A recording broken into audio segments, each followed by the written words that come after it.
Welcome to Bears in Exile. Today is Thursday, June 23rd.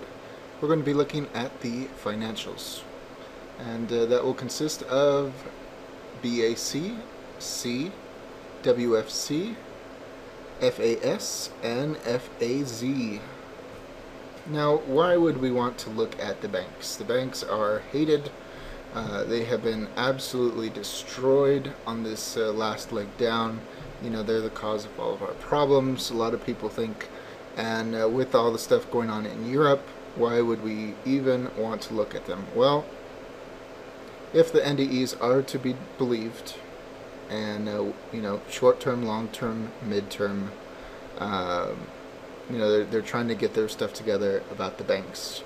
If they are, the questions about liability on American banks are going to go away, and the bank stocks are going to rally.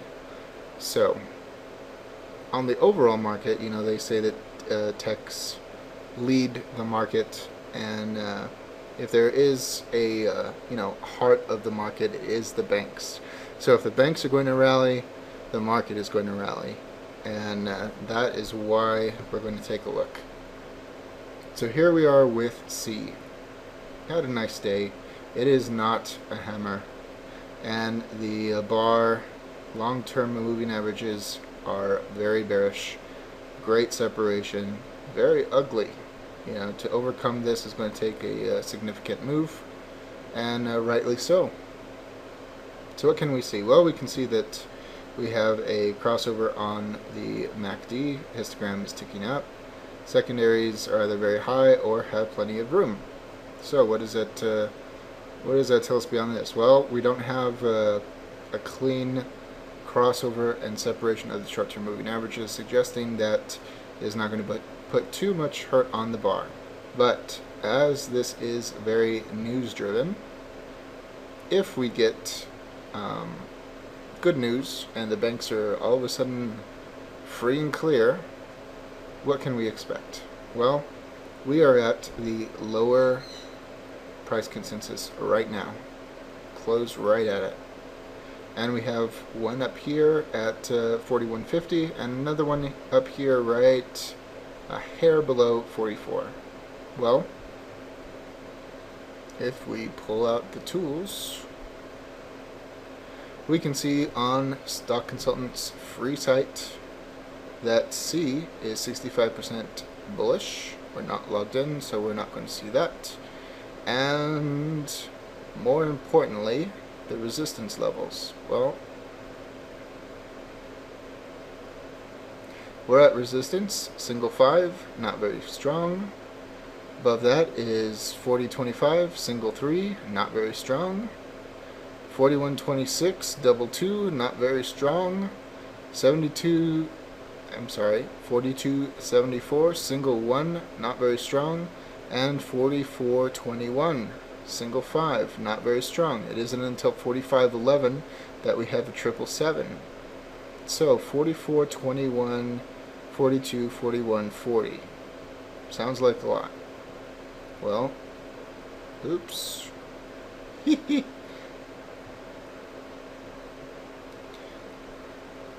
We can see that the 41 and the 42 were numbers, and right in the middle of it is our strongest price consensus. So for it to go up to that price consensus makes sense. It lines up with two resistance levels, so for it to go up here and kind of chop around makes sense. And the last one before we had strong resistance was at 44. Well, look at that. 44 upper price consensus lines up with that. So all of this is entirely possible as long as the market decides to go up, as long as banks decide to go up.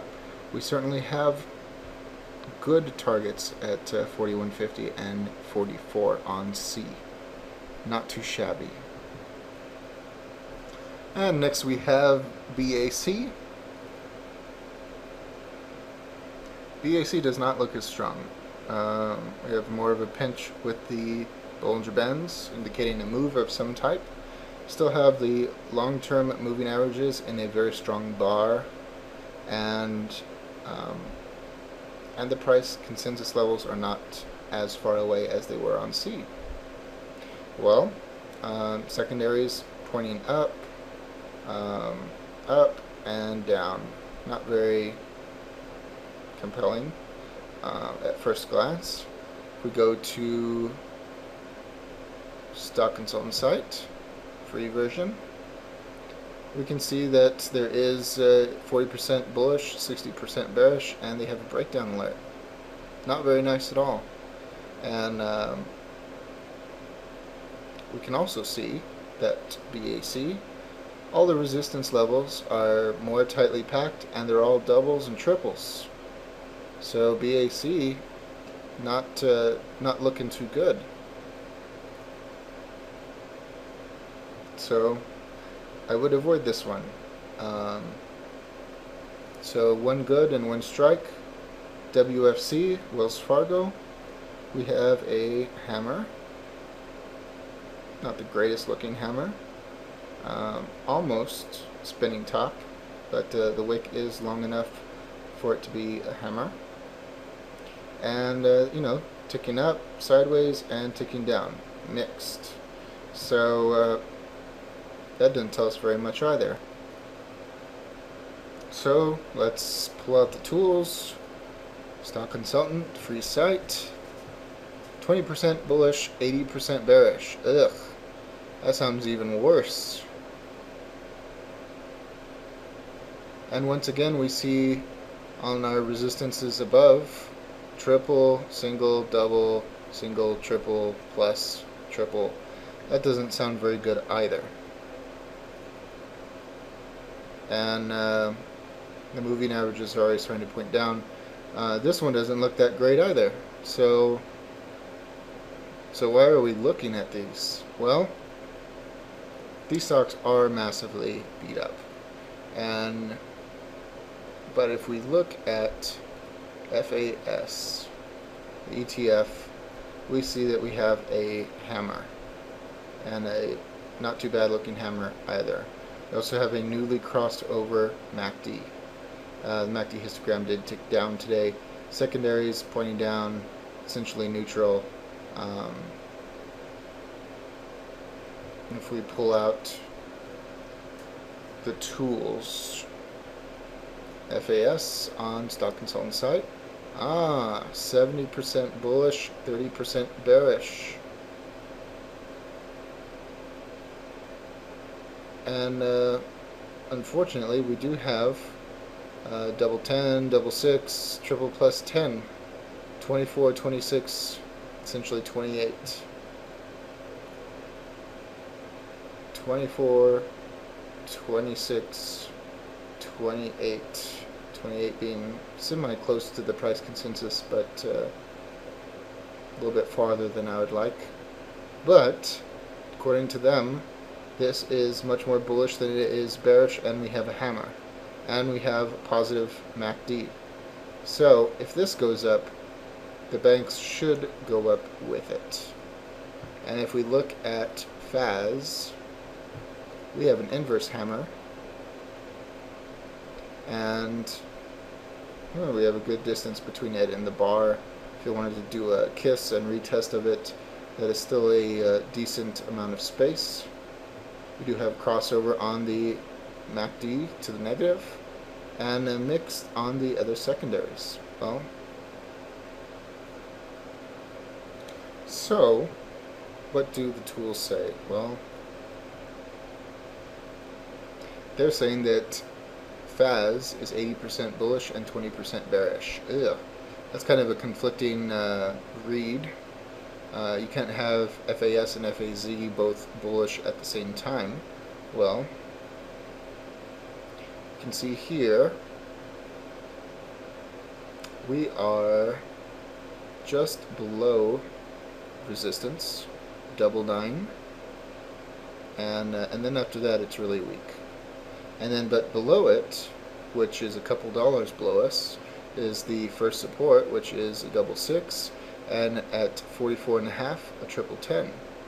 Well, 47.5 and 44.5. 47.5 is the lower Bollinger Band, 46.5 is the top of the bar.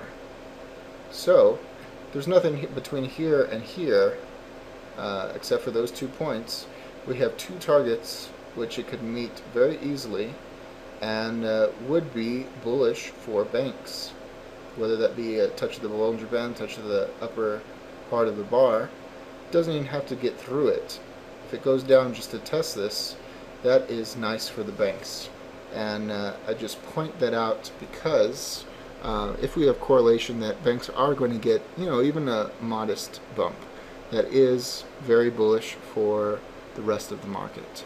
So it's all about correlation and improving the odds. The market looks like it's going to bounce.